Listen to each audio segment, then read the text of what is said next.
Bon, merci, vos alliés Belé Bokolanda Bisso sur Clébois, original.net du grand prêtre César Nga des Alingaï ou Abino Gradi Mouya, autre Madi Ethan, le fils de la promesse, aux alliés, on a ton conseil à Abino Moussala, Kaka Nenge Zalaka.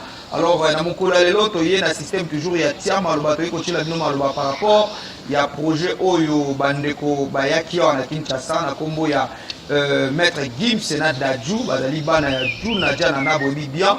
Alors, bayaki awa bazoki ba passeport diplomatique na bango afin que ba me makanisio bazaka nango libanda ya mboka baya kosala yango pe na République démocratique du Congo donc ba komi siko na posa ko servir mboka. Alors batindaki papa na bango azali bongo Juna Jana na azali awa na Kinshasa et tozola sabino ba image lolenge kani Juna Jana na aye na Kinshasa et puis akendaki mbamo kokutana na bandeko ya likundi protège pour na kosola na bango ezali bongo ya bubu yondela pour na kosola na bango lolenge kani projet oyo bandeko bayaki nango na République démocratique du Congo et kotambola donc bazali wana tokolakisa bino yango na bilili ndenge Juna Jana na ayaki kokutana na ndeko bubu yondela et puis soki technique eza d'accord na ngai balancer biso na image ngai na bino tokutani tout juste après de la likonzi ayambinga kitoko nde nayebisaki bino yazali bongo le grand parrain ya lokola na kiti awa na Kinshasa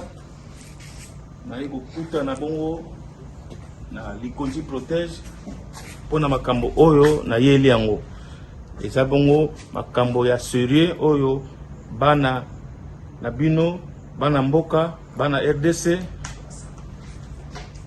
Gims Dadjou bambassadeur ya mboka na biso ya culture baza kosala makambo mikolo yo na mboka na biso.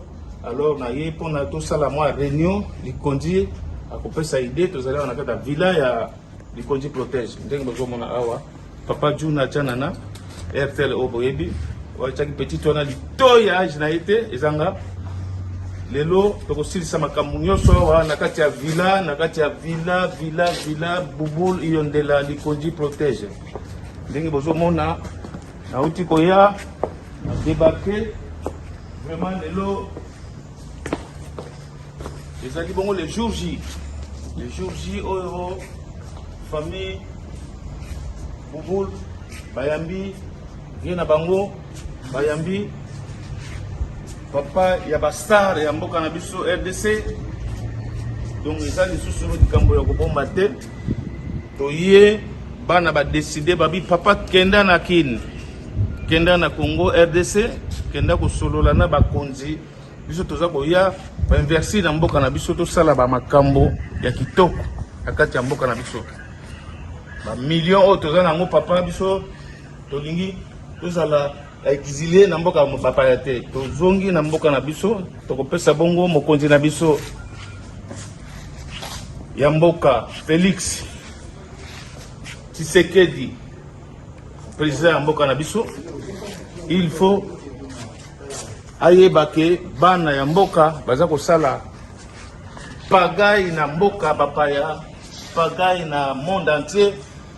Gims avec son frère Dadjou donc ezali esengo ya trop ngai papa na lié déjà na kati ya kini awa nakanisi dans quelques jours dans quelques mois bana na bino ya mboka baza koya bokosepela bokozala gâté ambassadeur na biso ya culture mpona musique ya Congo ekende likolo vraiment merci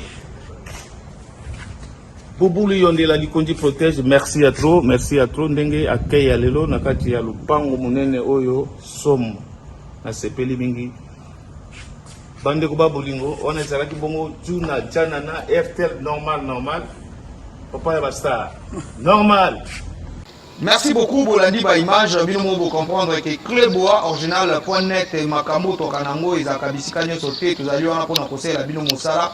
Alors ngai na bino tokoki kokabwa na boite ça pourtant to ba merci na IVC ko fali lukisa oya ko soutenir biso na lobaka bazali bato ba ko tia ba poche na bango ba ko tia kaka maloba te kasi ba ko tia pe ba poche na bango afin que mosala to kosala na République démocratique du Congo etambola na lolenge oyo esengeli. Napesi pe merci na honorable Jean Moutala oya ko tika biso te azali toujours wana liso likola liso poche likolo poche pona ko servir Clébois original.net à Kinshasa etambola na lolenge esengeli. Mère Poutou de Yalola ozali pe wana merci na ba soutien na yo et pourquoi pas maman Emeline Temba na Londres motema ya tous pepele ya mbetolo. Donc ceux qui bozui image oyo ya malamu bo ezalaki bongo keliki ala zola nde azalaki na sima caméra. Merci na assistance ya consort na ngai Bernice Tamfiti bazalaki wana pona kosunga kadimu ya fin que mai auto seli bino wa mokolo lelo kamalamu. Alors ngai na bino tokutani na prochain numéro. Au revoir, bye. Codiasimo vous propose un crédit immobilier. Vous êtes du Congo ou de sa diaspora? Vous désirez devenir propriétaire en RDC et faire construire votre maison en toute quiétude? Obtenez votre crédit, puis commencez son remboursement uniquement dès la livraison de votre maison. À la Cité Kimia, nos maisons seront toutes construites aux normes internationales.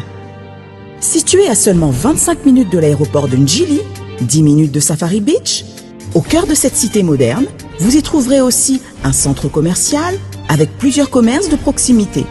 Nos bureaux sont situés au 173 avenue Mutombokachi, dans la commune de la Gombe, référence rond-point Forescom. Venez dès à présent réserver votre lot dans ce nouveau havre de paix à Maluku, ce nouvel Eldorado au Congo. Codiasimo, la meilleure adresse pour construire la vôtre. Sepela TV ezali décodeur ya Banamboka. Sepela TV différence nango ezali na ba décodeur mususu o tozalaka nango na kati ya ndaku. Sepela TV botala nango ezaka mukie. Eza mukie olingi ko voyager ozu yango o voyager nango. Parce que ba décodeur obiso tozalaka nango evandika na ndaku mais Sepela TV déjà eza mukie botala ozu o kolisa yango na poche na kosi na poche à veste o voyager o memi yango partout dans le monde ici kazo kende.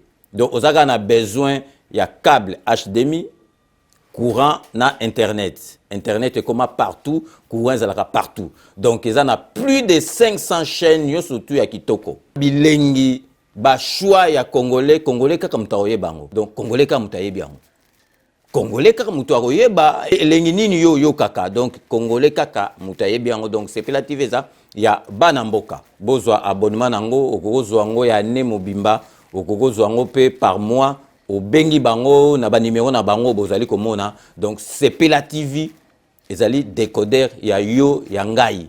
Donc ezali ya étranger te ezali ya Banamboka. Avec Sepela TV tout le monde est d'accord et il en restera ainsi pendant très longtemps. Bienvenue dans le monde de Sepela TV.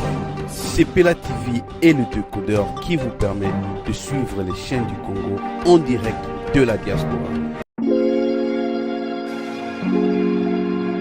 Ndeko ya Congo, tunanga ininyo agence Wami service oyo ya madame Mireille Wakanke azawana mobimba pona bino ba diaspora bolingi kotinda mituka toba kolia ndenge na ndenge kohésiter na yote. Adresse Ezase Moko 5 boulevard Ornano numéro 75 018 na Paris 16e. Awa na République démocratique du Congo na ville province ya Kinshasa. Boko Zoyango na avenue Maringa numéro 83 référence étoile bleue na commune ya Kasavubu. Soit bo contacter na ba numéro oyo. Maman Mireille Wakanke tata pambola yo. Na yaka pamba te soko moni na ye. Kombo na yo na témoignage na yo eke musika pe betinga na motema. Na mona ba agence na sena moi oyo lukute za makasi na ba agence na escroquerie. Okomona mosali ya Nzambe asali pe publicité batu bazotala me agence na bango vérité ezate.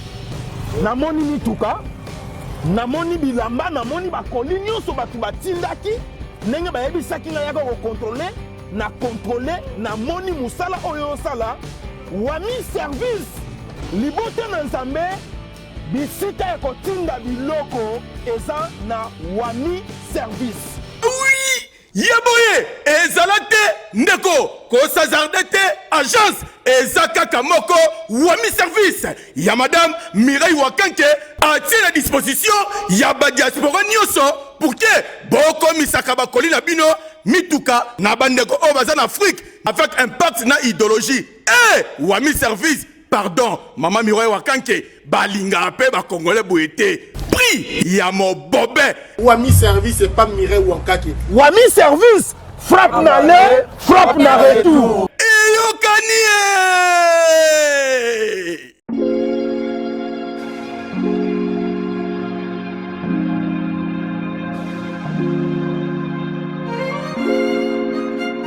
Désormais, vous allez suivre votre émission Tiamaloba, présentée par votre humble serviteur Grady Mouya et Tan sur cleboaoriginal.net du grand prêtre César Ngadi. Dans cette émission, nous allons parler de la politique, de la religion et pourquoi pas de l'économie.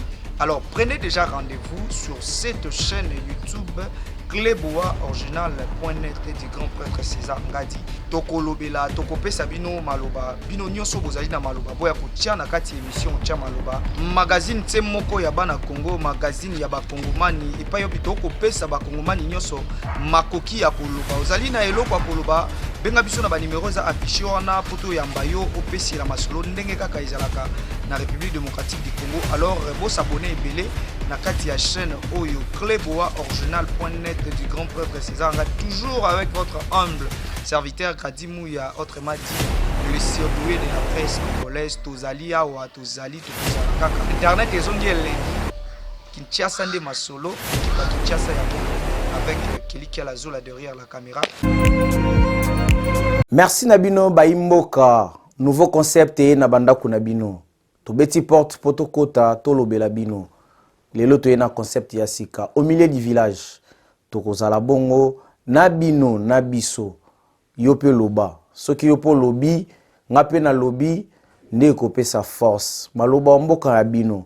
Olobi nini pona mboka na yo. Olobi nini pona ekolo na yo.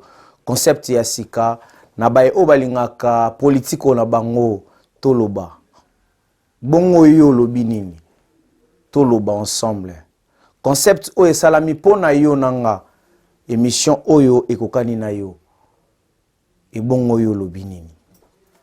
Toyoka réaction na yo pe. Yabino mosali na bino, yabino ndeko abino ya ekolo, yabino mwana wa bino, yabino ya yana bino, yabino ndeko leki yabino. Patrick Massidi, suivez-moi pour très bientôt sur Cleboa Original. Ya César Ngadi. À bientôt, Cleboa. Cleboa, Cleboa, Cleboa, Cleboa.